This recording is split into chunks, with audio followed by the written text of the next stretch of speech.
अस्सलामुअलैकुम वरहमतुल्लाह। मुफ्ती साहब की बारगाह में ये अर्ज़ है कि ये जेज़ कैश में जो लोन लिया जाता है 3,000, 5,000, 10,000, इसके ऊपर कुछ ये कटौती करते हैं, मजबूरन आदमी ले लेता है। इसका शरअन लेना कैसा है, दुरुस्त है या सूद में आ जाएगा? वज़ाहत के साथ या दलील के साथ है, हमारे रहनुमाई तो फरमाएं। जज़ाकल्लाह।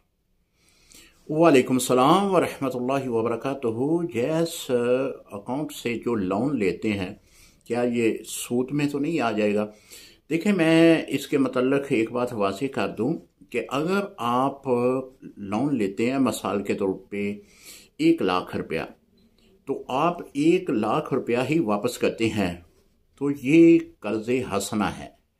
आप ये कर्ज ले सकते हैं, लेने में कोई मज़ायका नहीं है। जब आप 1 लाख के ऊपर 1 रुपया भी ज़ायद देंगे तो वो सूद होगा, और सूद पे कर्जा लेना इस्लाम इसकी इजाज़त नहीं देता, ये हराम है।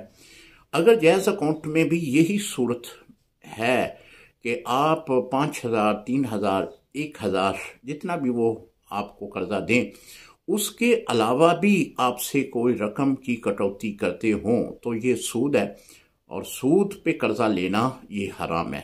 अस्सलामु अलैकुम रहमतुल्लाहि व बरकातुहू।